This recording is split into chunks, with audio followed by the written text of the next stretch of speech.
Did a video a couple weeks ago about 5 things I hate about vinyl, and I'll emphasize again, I don't hate vinyl. I buy vinyl. I've just become more picky about it, and there are certain things that absolutely drive me nuts. And I went over almost all of them in that last video, and had quite a few comments. Mostly it comes back to quality and pricing. I think for a lot of people, just the inconsistencies of pricing, and also the inconsistencies of quality, not knowing what you're going to get from record to record sometimes. I would encourage anybody who hasn't watched that video to watch it. I'll link it below. I get into it a lot more than I'm going to get into it with this video, but I do want to talk about one more thing.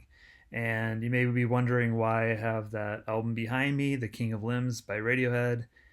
It's because it's an album I never play. And yeah, I don't think it's the best Radiohead record, but I've always been kind of intrigued by it.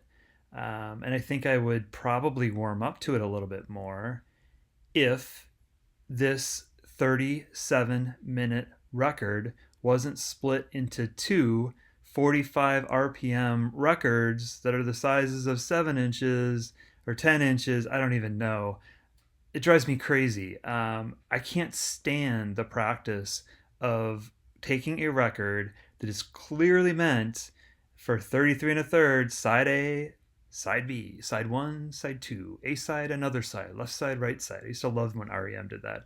Drive side and ride side. I'm used to seeing albums as an A side and a B side, first side, second side, what I just said. I'm not used to, even with CDs, I didn't think of it as the whole record starting with one track and going through 12. I used to always think of like, okay, this is the end of side one now. It must be, where would I split this? Just the way my brain works.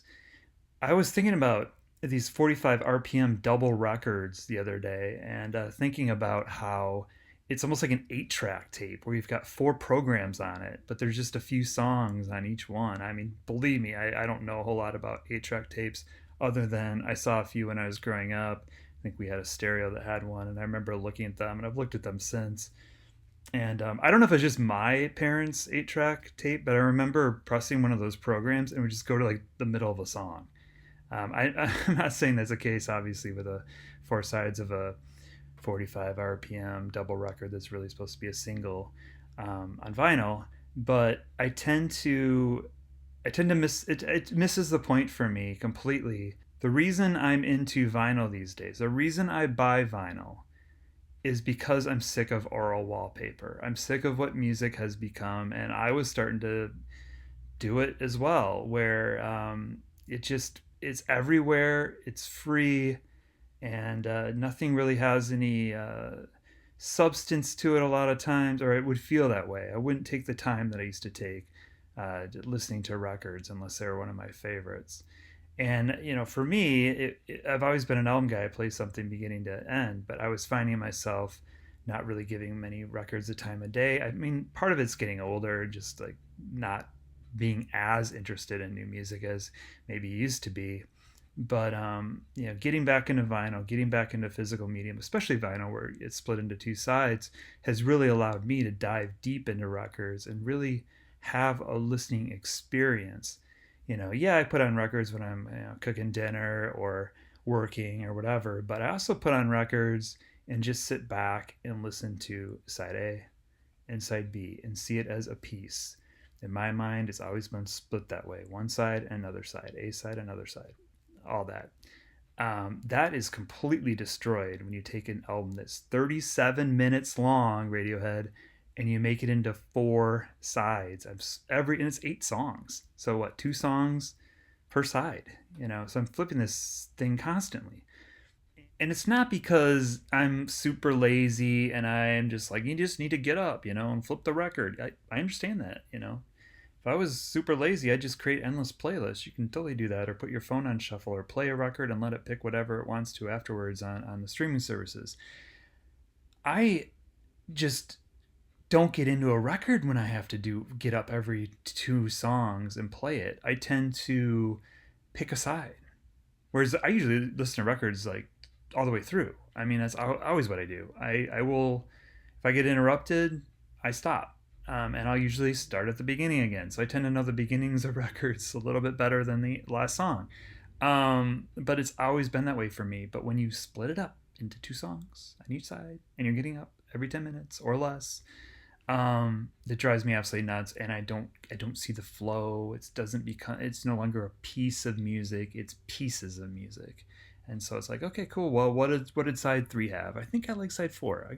Let's just put on side four today, which is kind of cool, to like experience it in a different way. But I don't experience it as an album, and I bought it to be experienced as an album.